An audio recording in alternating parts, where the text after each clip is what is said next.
صرف ان کا نام لکھوائیں، کیونکہ گواہوں کی زیادہ تعداد کی وجہ سے بعد میں جب ٹرائل چلتا ہے اور کراس ایگزامینیشن ہوتا ہے اس وقت کچھ مسائل جو ہوتے ہیں وہ درپیش آتے ہیں اور الزام علیہ خان کو شک کا فائدہ مل جاتا ہے۔ اس لیے صرف جو ضروری گواہ ہوں ان کے نام جو ہے وہ شامل کروائے جائیں اور ان گواہوں کے جو آپ کے ساتھ چلیں جو گواہی دینے کے لیے راضی ہوں، اہل ہوں۔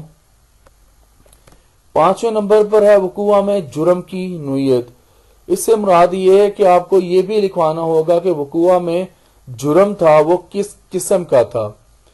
چھٹا جو ہے وجہ ناد، یعنی کہ اگر دشمنی تھی تو اس دشمنی کی وجہ کیا تھی۔ ناظرین اگر یہ وقوع دشمنی کا شاخسانہ ہے تو آپ کو اس اناد، اس دشمنی کی جو وجہ ہے وہ ایف آئی آر میں درج کروانی ہوگی، یا یہ کہ وقوع جو ہے یہ کیوں ہوا ہے۔ 7ویں نمبر پر ہے ایف آئی آر کو دیر سے اگر آپ درج کرواتے ہیں اس کی جو وجہ ہے وہ آپ نے لکھنی ہے۔ اگر ایف آئی آر کی جو درخواست آپ دے رہے ہیں، یعنی کہ جو ایف آئی آر آپ درج کروا رہے ہیں، اگر اس میں آپ کو دینے میں دیر ہوئی ہے تو یہ دیر جو ہے کیوں ہوئی ہے اس کی بھی وجہ آپ کو لکھوانی ہوگی۔ بعد میں یہ بھی کافی زیادہ جو ہے ملزمان کو جو ہے ان کو فائدہ مل جاتا ہے۔ ایف آئی آر اگر دیر سے درج کروائی جائے تو پھر اگر دیر سے درج ہو رہی ہے تو آپ نے اس کی وجہ لکھنی ہے کہ یہ ایف آئی آر درج کروانے میں آپ کو دیر کیوں ہوئی۔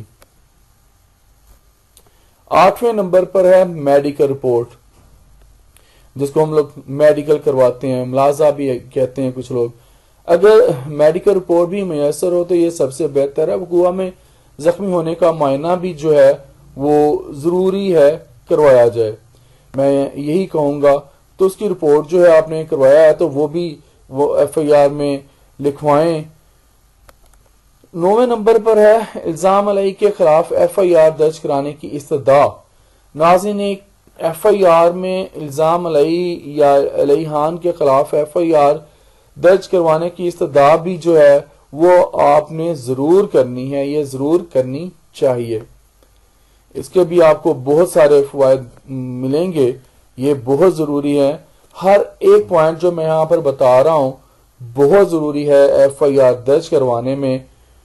تو یہ ایک آپ کو بتا رہا ہوں کہ کرمنل پروسیجر اسی یہاں سے ہی سٹارٹ ہوتا ہے، جو چلتا ہے ضابطہ فوجداری وہ ایف آئی آر سے ہی شروع ہوتا ہے۔ 10واں پوائنٹ ہمارے پاس ہے درخواست دہندہ کا نام، اس کی ولدیت ہے، اس کی قوم اور سکنہ وغیرہ۔ ناظرین میں آپ کو یہاں پر بتا دوں کہ جو درخواست دینے والا ہے اس کی آپ نے مکمل کوائف ہیں وہ درج کروانے ہیں، اس سے جو کسی شک و شبہ کی کوئی گنجائش نہیں رہتی ہے۔ یہ جو ایف آئی آر ہوتی ہے پھر اس کو ویلڈ تقریباً تصور کیا جاتا ہے۔ اس کے علاوہ درخواست دہندہ کے دستخط یا نشان انگوٹھا اور اس کے نیچے تاریخ، اور کوشش کریں کہ درخواست دینے کا وقت بھی لکھوائیں تو بہتر ہوگا۔ 11ویں نمبر پر اور آخری جو ہمارے پاس ایک چیز رہ گئی ہے، آخری ایک پوائنٹ رہ گیا جو آپ نے ایف آئی آر درج کرواتے وقت اپنے ذہن میں رکھنا ہے، وہ ہے شناختی کارڈ کی کاپی اور موبائل نمبر۔ درخواست گزار کو چاہیے کہ وہ اپنے یعنی کہ مدعی کہہ لیں، درخواست گزار کہہ لیں، اس کو چاہیے کہ وہ اپنے قومی شناختی کارڈ کی نقل، جس کو ہم لوگ کاپی کہیں گے، اور اپنا اس کا جو موبائل نمبر ہے وہ بھی ضرور لکھوائے۔ اس سے بھی آپ کی جو ایف آئی آر ہے وہ ویلڈ تصور ہوگی، اور اس سے آپ سے رابطہ کرنے میں بھی جو ہے پولیس والوں کو آسانی ہوگی، اور عدالت میں جب جائے گا تو آپ نے لکھا ہوگا، آپ کی کاپی ہوگی، تو جج صاحب پر بھی اس کا بہت اچھا امپریشن ہوگا۔ اور آپ کی ایف آئی آر جو آپ نے درج کروائی ہوگی، جج صاحب جب دیکھیں گے آپ نے یہ چیزیں لگائی ہیں، یہ سارے جو میں نے پوائنٹس بتائے ہیں یہ آپ نے ان کو فالو کیا ہے، تو آپ کو ریلیف ملے گا انشاءاللہ۔ ناظرین ایک بات یاد رکھیں کہ ایف آئی آر جو ہے مقدمے کی بنیاد ہوتی ہے، اور ایک مضبوط ایف آئی آر ملزمان کو جو ہے وہ سزا کروا سکتی ہے، اور ایک کمزور ایف آئی آر جو ہے وہ ملزمان کو باعزت بری بھی کروا سکتی ہے۔ لہٰذا ایف آئی آر درج کروانے سے پہلے یہ جو 11 پوائنٹس میں نے آپ کو بتائے ہیں ان کو ضرور مد نظر رکھیں، اور یہ بہت ضروری ہیں۔ تو مجھے اجازت دیجیے، زندہ رہا تو آپ کے ساتھ پھر انشاءاللہ اگلی ویڈیوز میں ملاقات ہوگی۔ اللہ حافظ۔